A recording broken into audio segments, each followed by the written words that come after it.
Hello, and welcome to another Buzzbeat, a Charlotte Hornets podcast. This is Richie, and we are live on Twitch, YouTube, and Twitter Spaces. As we get into this, I wanted to read our latest review on Apple Podcast. It's short, it's sweet, but very much appreciated. It is from user C Bailey 29, titled My Favorite Hornets Podcast. And he states, great way to keep up with the Hornets in combination with the guys' Twitter content. So we don't care for long-winded reviews, but we love this stuff. It's the stuff that keeps us going, and we will continue to read these when we get the chance. Lastly, we encourage you guys to check out our Substack, Buzzbeat Plus, where you can get early access, ad-free pods, exclusive content, and we actually have a Christmas discount going on, but you have to redeem it by tomorrow, the 28th. You can get 25% off an annual subscription by visiting buzzbeat.substack.com/Xmas. So that's the promo code. On today's episode, I'm going to be joined by Brian, by Lee. We are going to recap the 113-124 loss to the Blazers from last night, dropping their record to 9-25. Lee, how's it going? Hopefully your Christmas was good. It was great. It was great. I'll keep it short and sweet, like our 5-star review that we very much appreciate. My favorite gift, I got an espresso machine. So I've been whipping those up in the morning, which is fantastic, frankly. So made by Nespresso, you're saying? Is it an espresso? Yeah, it is. It's that brand. And yeah, I mean, I'm traditionally been a French press guy in the morning, but yeah. I do appreciate a good espresso. So that's been a nice change. So yeah, shout out my fiance for giving me an espresso machine. Yeah, I had one of those as well, and I used it a lot. And eventually it just became to the point with like the frothing of the milk and all that type of stuff. It got a little tedious in the morning when you got to get out of the house pretty early as a teacher. But Ryan, how about you? How was your break? How was your Christmas with your family? Christmas was pretty good. Holidays were pretty good. Some bumps and bruises along the way. It wasn't the most leisurely of holidays this year, but still good to see. Still good to see family. Still good to have a couple of days off from work. I did not get an espresso machine, though. That would have been awesome. I did get some nice gifts, some thoughtful gifts. So just kind of enjoying. Subscribe to Buzzbeat Plus so Brian can get an espresso machine. All right. Yeah, get me one, or if you want to, just mail me one too. That would be cool. I am caffeinated this morning, but I'm going just straight out of the pot coffee. But no, it was good to be back home and spend some time with my mom for a few days, and watch some of the NBA games Christmas Day, and kind of lay low for a little bit now, using some downtime between now and the end of the year to get caught up on some college hoops backlog. Yeah, it was interesting with the NFL on Sunday as well. I think I watched more NFL than I did NBA, but let's get into the game from last night. The Blazers are a team that actually might be a tad better than their record indicates. They've had a rough schedule to start the season. I believe that they are the only team in the NBA to have 2 6-game road trips so far this season. And the Hornets are currently on their 6-game road trip and have had their fair share of difficulties as well. Nick Richards has been the latest player added to the injury list, and he was out for this game, and that is going to bring on a talking point, which we'll get to here in a second. I thought the best part for the Hornets in this game was the ending to the first quarter, the beginning of the second quarter. It was fun to watch as their defensive intensity and activity was definitely visible. They turned defense into offense, and I know that we beat a dead horse when we talk about this, but that's probably one of their biggest assets when it comes to scoring the basketball. They got a double-digit lead. They had a 6-point halftime lead, but it was all downhill in those final 2 quarters. Blazers slowed down the offense. They went into some zone at times. They got cold, the Hornets, that is, and then just Nurkic went off in that second half. And, having said all that, there's a lot of doom and gloom when you're talking about that type of stuff, but we do have some talking points to get into. And I like to lead off with Mark Williams, who filled in for the injured Nick Richards. This was the first time this season that he actually got first quarter minutes. I thought he was solid. I thought his size and his length were just the obvious thing that always jumps off the page. My favorite sequence from him occurred in the second quarter when he was defending a pick and roll. And it wasn't necessarily a drop per se. It was more of like a contain. And I have it pulled up here on the screen where he was like one step below the level of the screen. He forces the pass back up to the top for Nurkic, and he's able to deflect the pass and run the court. And I don't think Jalen McDaniels makes a pass here. I think he just kind of loses control. But the fact that he was able to grab that ball around his ankles and go back up was solid. I thought his presence was felt on both ends. I think one of the more promising signs for Mark Williams, too, was that when he was in the game, he was not shy. He was assertive. He didn't, shy away from the action. If he got a chance, he went up with the ball. So Lee and Brian, jump in here with your thoughts on Mark Williams and what this means for the future of the season with him at the center position. Yeah, well, first off, unfortunately, it probably won't mean much until once Nick Richards gets back. Like as soon as Richards is back in the lineup, Mark Williams will probably go back to whatever role he had beforehand. I actually don't know, even if he continues to play like this and play well. It's short of them moving Plumlee. I don't see them changing the center rotation from what we've seen the first few chunks of the season.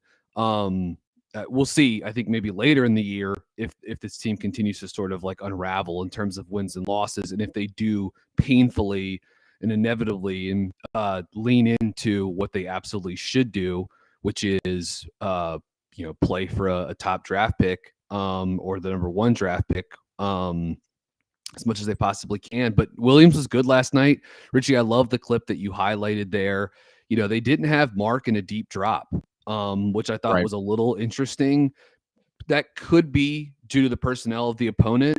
You've got Damian Lillard, you have Anthony Simons, these are two of the better, long range pull-up shooters in the league. And I know Simons ran a little hot and cold last night, but man, some of the movement shooting stuff he was doing early in the game was so impressive. And then Dame had kind of an off game, I think, shooting from deep, but he was able to eventually turn the corner, get downhill, make some plays, and then got to his jumper late in the game. I thought Dame, despite the rocky shooting, like his rim pressure, his creation, the gravity he has, I thought that was like really, really good for Portland in this game. And certainly Jeremy Grant was pretty awesome and just a matchup problem for the Hornets.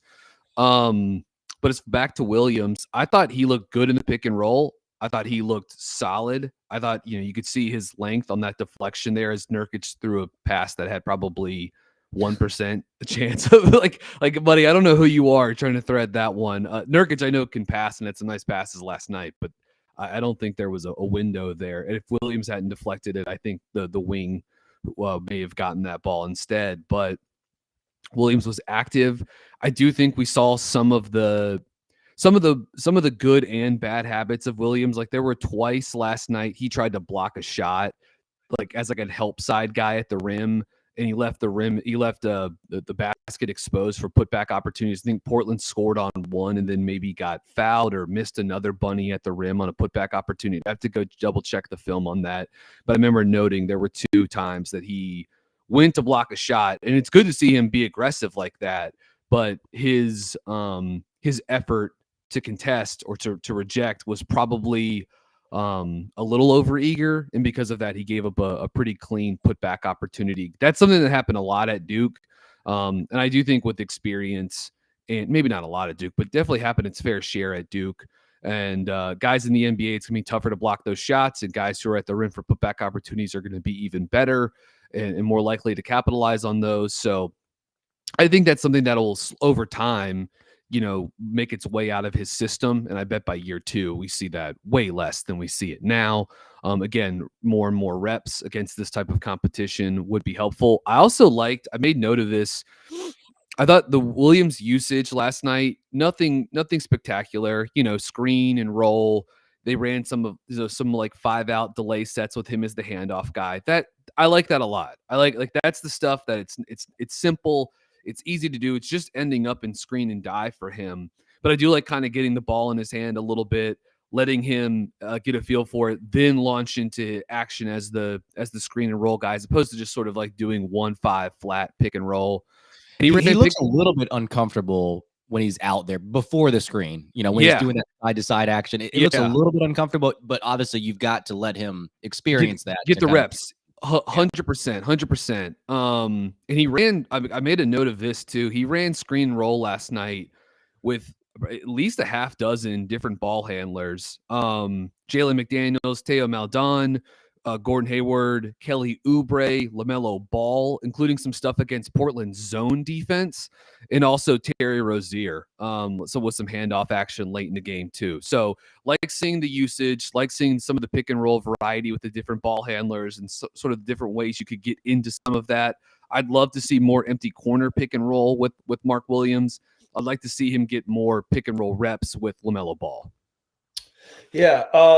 So just a couple points to kind of tie a bow on it. I mean, you know, first of all, it was nice to see Williams last night. It made a, 10 p.m. West Coast day after Christmas Hornets game actually like somewhat interesting, because it was like, we've all, on this podcast and kind of the Hornets fan base more at large has certainly been clamoring to see the lottery pick, which you can understand. I think one point that I would make is that, to this point, all we've been able to do is theorize why we haven't seen Mark Williams play. I think last night, at least, kind of proves the hypothesis that Williams would be playing if it wasn't for the Nick Richards breakout. That's something we've thought was the case. And obviously him being unavailable tonight, Mark Williams automatically, inserted into the rotation as the backup center, which means, it wasn't Kai Jones and it wasn't a ton of PJ at the 5, although they did go to it a little bit late in the game. Yeah.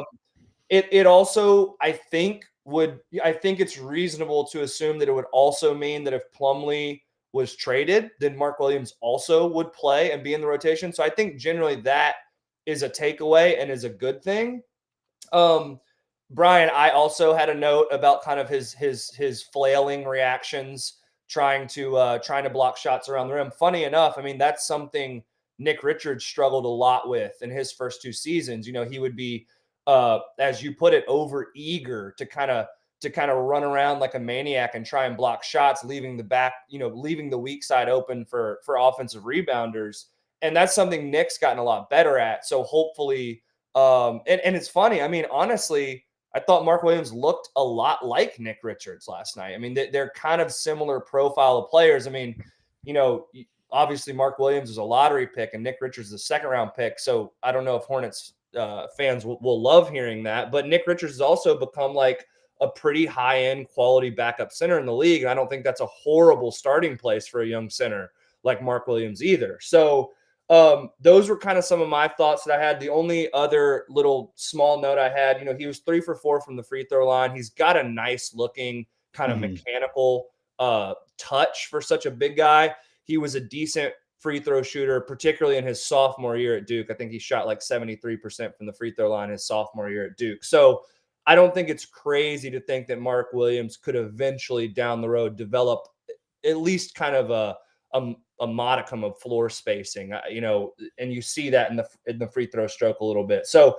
good activity, good minutes from the young center. I don't know how long Richards is going to be out, but certainly would love to get another look or two at him before things go back to normal, I guess. You don't think Mark Williams has to switch his hand to his left hand for the free throws? I think we're okay on that one. I think we're okay. Maybe a granny shot, but could you imagine if he got a similar level of improvement from Plumlee? Then Mark Williams would be like the best free throw shooter in the league. So maybe he should explore it. I can't tell. Eric Collins is starting to like walk the line a little bit with the Plumlee left-handed jumpers, where it's like the excitement is like fun and in good nature, and also like let's maybe not get a little too ahead of ourselves here. Like Mason will make a wide open 14-foot jumper and Eric Collins will just like howl with glee and be like, he found something, folks. He found something. And it's like literally no team will ever contest that shot. Everyone will be more than happy to sit in the paint and just let that thing go. As far as the minutes with Williams go, I just thought he looked positionally in the pick and roll against a tough team like that, I just thought he looked ready. He looked good, I thought, which is what I would expect. Like I do think Williams is a guy that is here to play center in the NBA for a long time and be solid defensively at a minimum, and hopefully better than that. I mean, you compared that he and Richards, like they are a similar archetype in terms of like sort of like true center. And who knows, maybe there's some chance that Williams does develop into a guy that can take, 1.5 wide open threes per game off the pick and pop. I mean, we're years away from that, probably even being a remote possibility, but you're seeing like hints of it, as Lee was sort of saying. I think the thing for Williams is that just because of his size, his mobility, his length, obviously within that archetype, he has more upside defensively. And I will say, last thing on Williams was you saw him late in the game.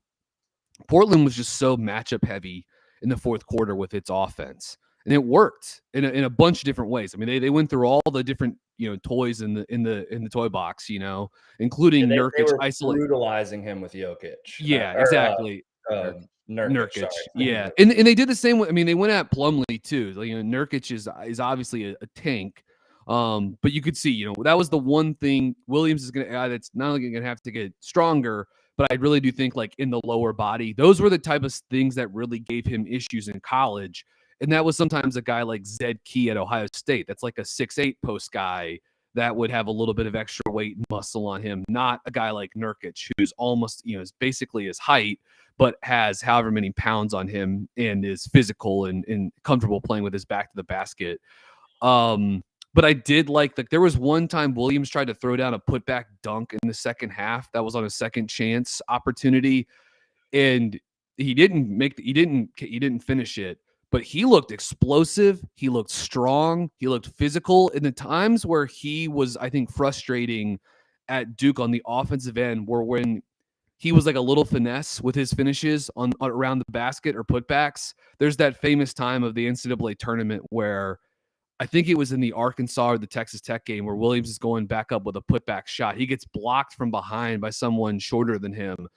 And the CBS camera immediately cuts to Mike Krzyzewski on the bench. You can hear him saying to, I think, John Shire, one of the other assistants, you can clearly see him saying soft, as Williams got blocked. Now, he was awesome the rest of that game, but I did think last night against Portland, it was encouraging to see Williams try to really finish with some real force, even if he wasn't successful. All right, let's transition over to another big. PJ Washington had a very good game. I think many would argue that he was the player of the game, finishing with 22 points and 6 rebounds. He was 4 or 5 from deep with 2 triples in the first, 1 triple in the second, and 1 triple in the third. Seems like everyone tailed off in that third and fourth quarter.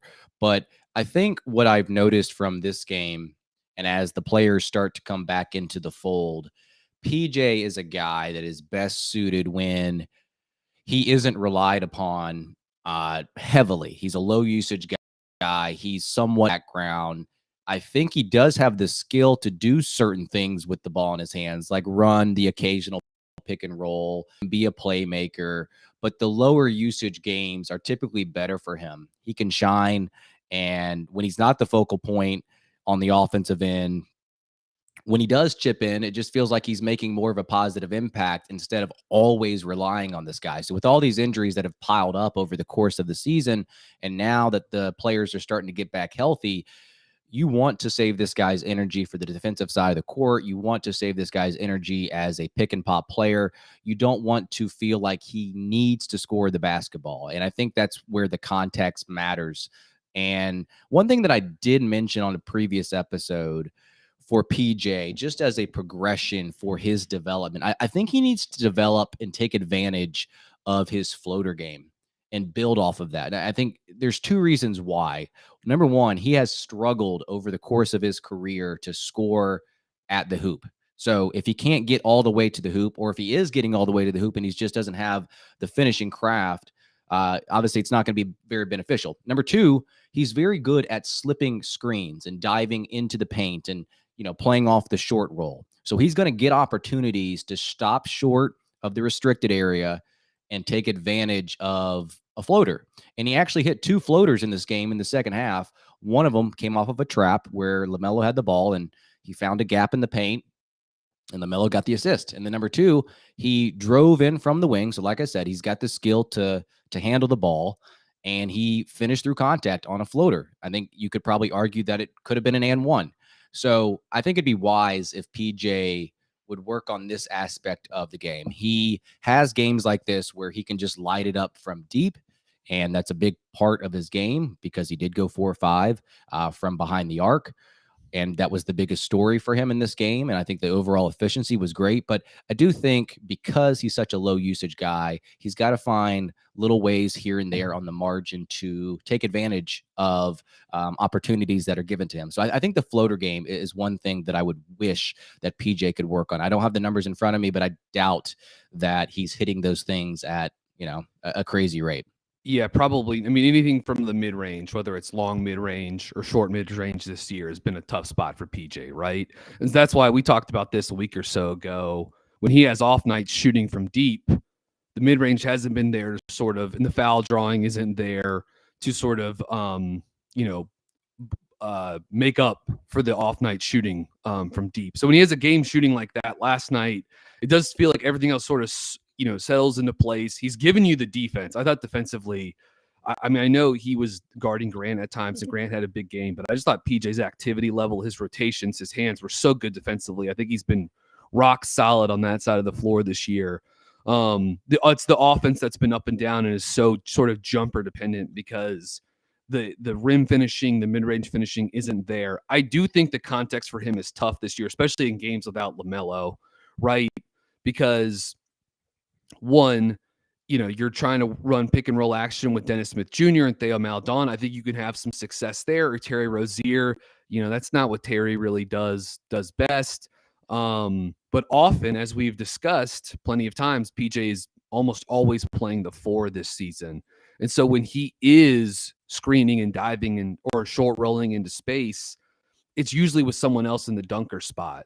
And sometimes Charlotte can offset that a little bit by having Richards or Plumlee set one of those exit screens along the baseline to hopefully get him out of the paint a little bit and possibly tie up the backline help defender. But that doesn't work against every team. I feel like it's you can use it more so against younger teams, younger backline centers and rim protectors. But often PJ's just diving into clutter, right?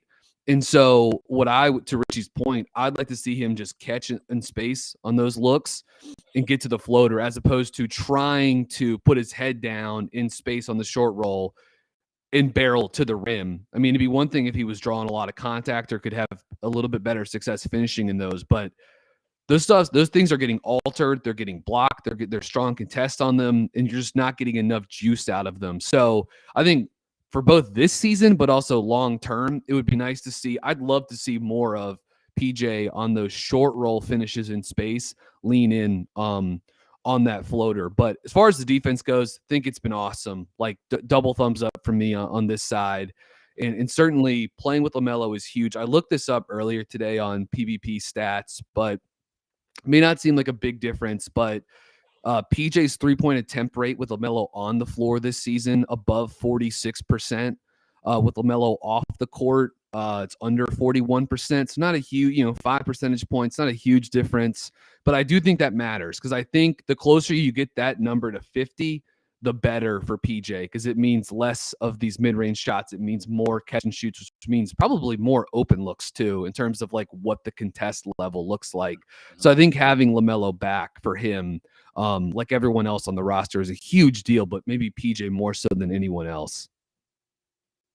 Yeah, I mean, I mean, obviously this isn't groundbreaking by any means, but I think every single player on this roster has been pretty significantly negatively affected by LaMelo's absence from a offensive efficiency standpoint. The offense, it's still a pretty small sample size, but the offense has been slightly better with LaMelo on the floor than LaMelo off the floor. So, you see that at least a little bit in the advanced numbers right now.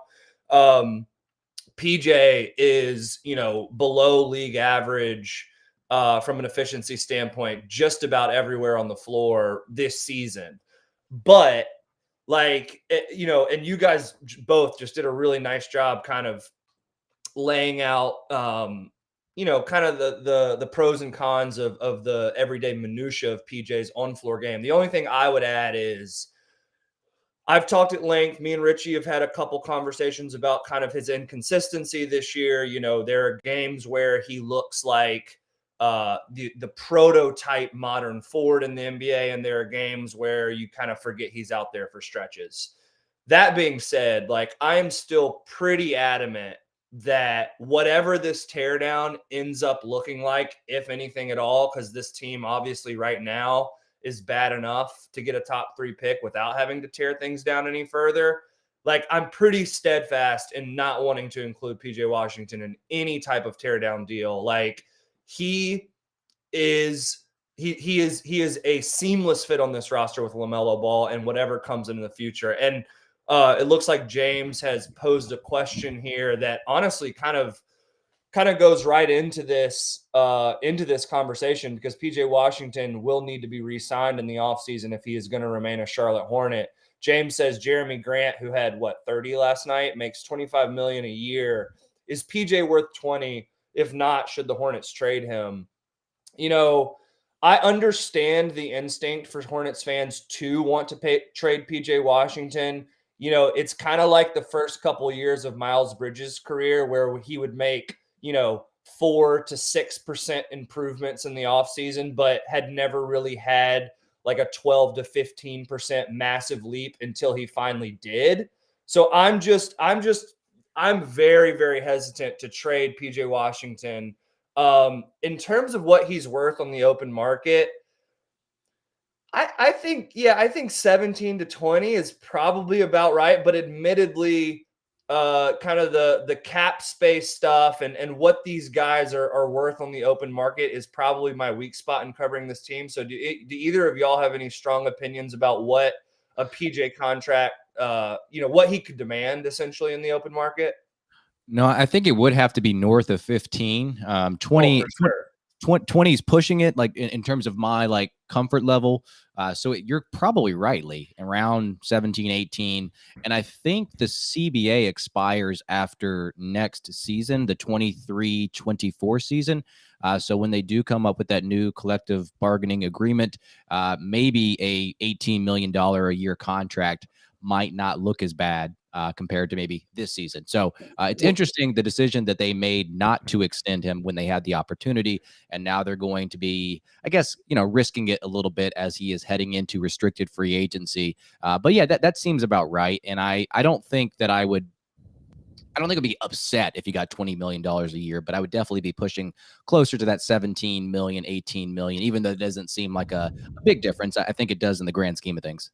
Yeah, when we talked about this probably a month ago, right? Because there was that report that came out that said, there were the negotiations prior to the season starting between PJ's camp and the Hornets, where Charlotte wanted to get him on a Wendell Carter Jr. type extension, 50 over 4, and that PJ's camp was looking for more in the $20 million range. And so what I proposed when we discussed this, well, what about sort of like meeting in the middle? That's probably where this thing ends up.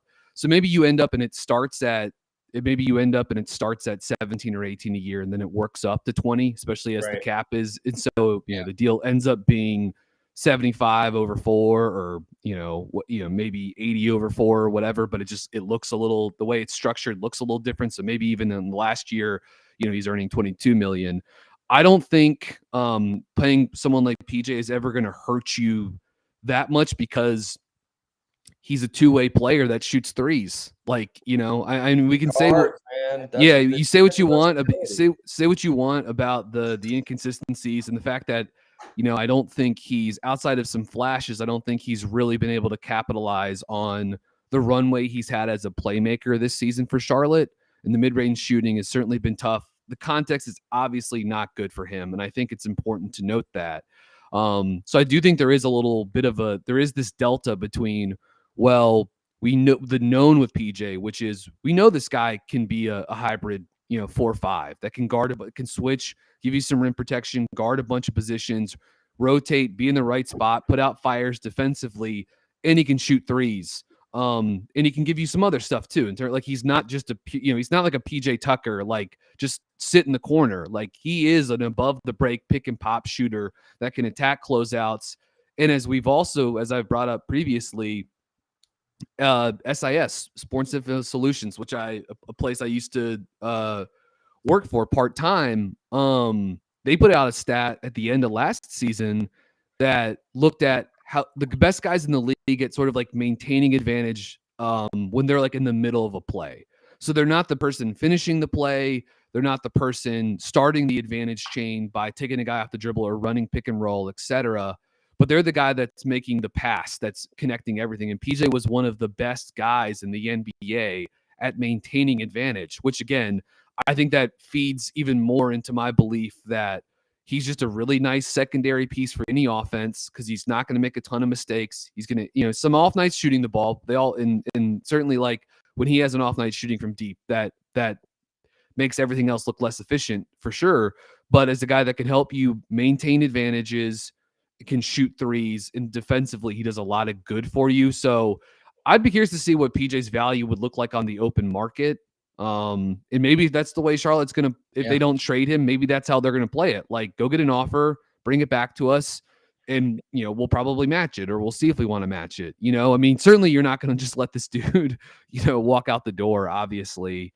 So I think there's going to be maybe some gamesmanship, and maybe that'll depend on what the market looks like for PJ this offseason. But I just think as you're continuing to build it up around LaMelo, this guy's going to make sense no matter who you draft with the top whatever pick this year. If it's Victor Wembanyama, if it's Scoot Henderson, if it's one of the Thompson twins, if it's Cam Whitmore, like PJ fits with all of these possibilities because he can either be a six-man coming off the bench, giving you shooting, giving you defense at the 4 or 5, or he can start for you at the 4, So there's just a lot of versatility. And I think it should also can be mentioned too. Like, is there anyone on this roster that has had his role change more on a year-to-year basis the last 4 seasons than PJ? Like, it has been, I mean, from the start of his rookie year to then his second and third year playing a ton, like almost half of his minutes, over half of his minutes to maybe last season at 5, to what he's doing this year, back to the 4, but more on-ball usage, his defensive role shifting around. So, coming off the bench, starting, and like he continues to give just pretty solid two-way production, despite kind of having his role jerked around a little bit. So, is PJ a $20 million a year guy to everybody? Probably not. But for a team like Charlotte that I think is going to have, especially, once Hayward comes off the books and, if Rozier were ever to be moved, whatever, like it just, I think a salary like that can fit. Certainly if you can knock it down from there, the more the better, I guess, from the team building perspective. But I mean, PJ is one of the best like draft and development guys they've had the last couple of years. So I'd be willing to pay a little bit more to retain a guy like that. I think versatility and scalability are probably the 2 words that you would use to describe PJ. You can feature him a little bit more, or he can take a back seat. I think that's what's part of the issue with PJ, because he can be a low usage guy. Seeing him get $20 million a year doing that while still being effective kind of on the margins feels a little bit odd. But we are going to transition over to Terry Rozier. We are live on YouTube and Twitch, and we are displaying any comments or questions that come our way. And James has another comment asking, have we talked about Terry yet? We have not. He was cold from the field against the Blazers last night, and it felt like if the Hornets got anything from him, the outcome of this game could have been a little bit different. Maybe the Blazers fans could say the same thing about Dame. Dame had a very cold, I guess a cold start to the game, but he did turn it on a little bit later. So maybe their performances probably negate each other a little bit. But Terry Rozier, I think that this season has been a struggle for him. His first bucket in this game came under 10 minutes left to play from the field. He was 2 of 17. The team was a -26 with him on the court. And I don't think this is an excuse for the way that he's played this season, but I do think that context matters with T-Row. I think all of his ball handling duties and responsibilities this season have just been a little bit too much for him. And he is a guy that if he does get in that mode of handling the ball a little bit too much, he's going to weave in and out of traffic and keep that player on his back. But he doesn't necessarily always have a plan in place. And he is much better suited to play off ball. And even when he played with Teo last night, I feel like he dominated the ball, which to me is not the way that you're going to use Teo or Terry Rozier. So, Lee, what are your thoughts on Terry, not just in last night's game, but just kind of overall for the season and his overall effectiveness for this team? Because I just don't feel like it's hitting a point where it feels like old Terry Rozier. Yeah, no, I mean, I think there's three things contributing to this kind of lackluster season for Terry Rozier, particularly from kind of a shooting efficiency standpoint. I mean, we've talked about how he's essentially transformed since coming from Boston. He essentially transformed into, one of the top end, catch and shoot movement 3-point shooters in the NBA. I mean, that's just fact from the numbers. I think this season, number one, he's been banged up, so he's been in and out of the lineup. I think this was his first game back from his most recent injury hiccups. And so that's number one. Number two, like I said earlier, everybody is negatively affected by LaMelo Ball only playing 10 games so far this season. And then number three, I mean, I just went and I had a hunch and I just went and looked it up. This is his highest usage rate since being in Charlotte, by about 4 or 5 percentage points. So he's just being tasked with way too much on the ball playmaking responsibilities. Terry Rozier, he exists as his best self as an off-ball shot hunter. That's what he is.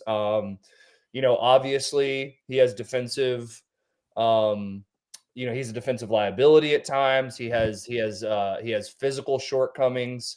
And sometimes, I think I can understand why Hornets fans, I guess are a bit hesitant about LaMelo Ball and Terry Rozier moving into the future as a backcourt duo, because as we've talked about on this podcast, as many places as LaMelo Ball is a genius on the basketball floor, his point of attack defense is still something that leaves something to be desired. So, does it make a ton of sense to pair him with, a smaller shooting guard that is not a defensive stalwart? I mean, I think, I don't know. I think Terry gets painted as a low effort defender. I don't think that's necessarily the case. I think he plays pretty hard, at least by my eyes. I think it's more just physical shortcomings than anything else.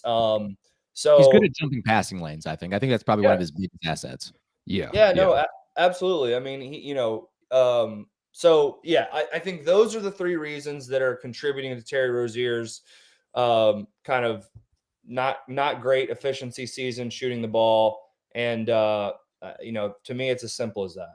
Yeah. It's like I think if he, if Rozier played on a roster like the Clippers, you could just find hiding places for him and he'd be mostly fine. But yes, like marrying yourselves as a franchise to the Terry LaMelo backcourt is just defensively, it's not a winning strategy, period. Like it can produce some really fun moments offensively. It can produce a very explosive offense at times. I mean, a top 10 offense last year.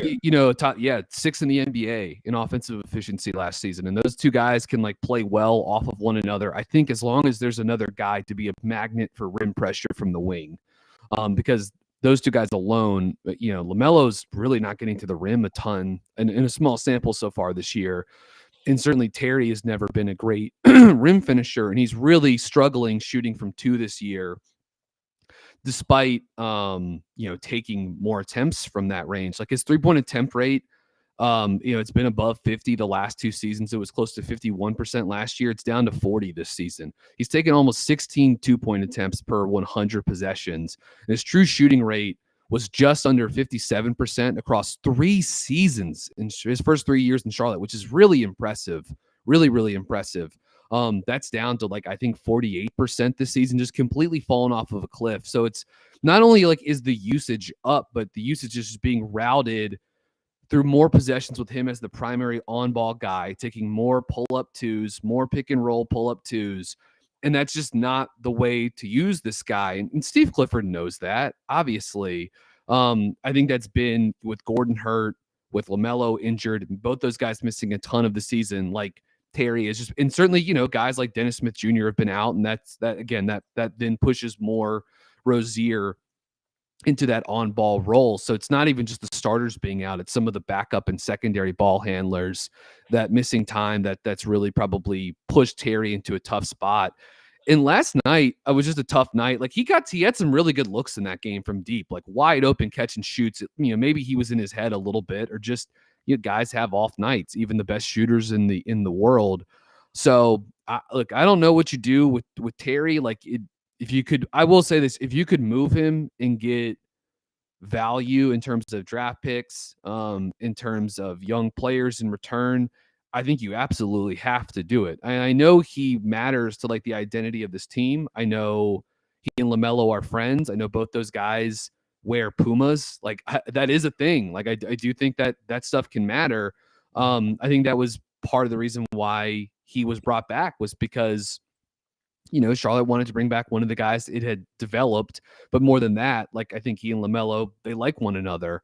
But despite the fact that they like one another, like that's cool and all, they don't fit, next to you. They don't, it doesn't work in that capacity, at least as like the full-time backcourt that you're trying to close out games with. It'd be one thing if you had another, power wing that was starting there and Terry was coming off the bench and playing 28, 30 minutes a game as like the backup guy. So ultimately this guy, you want the role to get back to that movement shooting, those beautiful design sets, the guard to guard ghost screens and slips with LaMelo. Like you want that to be how his usage is being routed. Maybe we'll get to see more of that, assuming LaMelo gets hurt. LaMelo, of course, did get injured in the game last night, and they just kept him in the game. Love that. With 2 minutes left, he's out there just rubbing his shoulder nonstop. So, I mean, I don't really know what the plan is with this team this season. I will say I don't understand the usage with Maldone last night, like why he played pretty well in the first half and then basically saw no time in the second. And even then, when he was playing with Rozier, he was doing more so in an off-ball role. Like, I'd love to know what the plan is there. Hornets can't diagnose shoulder injuries, Brian. That's the issue. Certainly, it seems to be the case, which is disappointing to say the least. So, look, we'll see. Maybe there's a trade out there for Rozier at the deadline this year. I'm a little skeptical on that, just given that he's in year one of a 4-year extension here with a lot of money tied up on it. And he's, I think, 28, 29 years old. So I'm a little skeptical that you're going to find a deal for him, but maybe. And if so, if that deal is there, I think you got to take it. However, I heavily doubt this team will manage to thread that needle, or will even be aggressive in looking for deals for Terry. Yeah, I think he over Hayward is like the one guy that you should be looking to trade from the veteran point of view. I think everyone talks about Hayward and his contract, which, yeah, he's overpaid for the amount of games that he played. But, with this extension with Terry Rozier and with the fit that you guys have been talking about next to LaMelo, doesn't it make more sense to trade a guy that's, one, younger, two, can be more effective on a playoff team and use his gravity as a shooter a little bit better, and instead of playing him next to LaMelo Ball? And we're seeing the results with them playing with each other. But again, I think the fact that he's played point guard a little bit too much this year plays a little bit of a role. And the last thing I do want to mention before we get out of here of this recap is LaMelo Ball's pass last night. I think maybe I'm being a little bit over dramatic, but I think it was one of the better passes of his career. And maybe I'm overselling it, but I'm going to go ahead and display it here on YouTube. And he only uses his left hand. He catches it at midcourt off a loose ball. He spins around all in one motion and just lofts it over Hart right to a streaking PJ Washington for a dunk. So the touch on this thing is really good to see. And it's a little bit unsurprising from LaMelo, and maybe it isn't that great of a pass, but to me, just the way that it's lofted over and he never uses his right hand is amazing to see. But LaMelo filled up the box score last night. He was fairly inefficient, and he kept on chucking up shots after shot after shot. And he also fouled out, which is something that we've talked about in previous episodes about the need for him to kind of tone that down and get that cleaned up. He's actually averaging more fouls per game this season than he has in his previous 2 seasons. So I just wanted to highlight that before we get out of here. Any final thoughts on this game or any of the players' performances, Lee or Brian? We'll just real quickly say, like, what's so great. This would not be personally in my top 5 or 10 passes of LaMelo's career. There's one. It's almost impossible to choose. There's just so many great ones. Right. But what's so great about evaluating passes like this is that it's subjective. This is like going into an art museum, right? Mhm. And beauty is in the eye of the beholder. Like, different people can look at this and see different things. It's obviously incredible. Look, his size, the touch, the vision with him is generational. Like, he is a generational creator and passer. And man, he's been awesome since he came back. That pass was sick. I love the trust in PJ to just throw it up there too. It sort of felt like a quarterback in football, like throwing into coverage and just trusting this tight end to kind of leap up above the linebackers and make a play over the middle of the field. So I don't know, was just thoroughly impressed with that pass, but it would not make just some of the full court and like quick touch passes LaMelo's had are just like the underhand full court. Those are awesome. Yeah, those are awesome too. Just like the guy's brain is just nuts. He sees the floor in another dimension, it seems like at times. But that play is a perfect example of that, and certainly a perfect example of his dexterity and his touch as a passer, which is incredible. All right, guys. Thanks again for joining us today. Hornets finished their 6-game road trip tonight against the Curryless Warriors. James Helton, he finishes off the comment section here. Got to beat the Warriors tonight to make it a 3-3 road trip. So that's his expectation. We appreciate the support. We ask that you like our pod, go give us a 5-star rating and review on Apple Podcast or wherever you listen to our shows. And then also, too, we are going to try to get one more episode before the New Year's, probably around Friday. Maybe it releases on Saturday. We will see. But for Lee, for Brian, I'm Rich.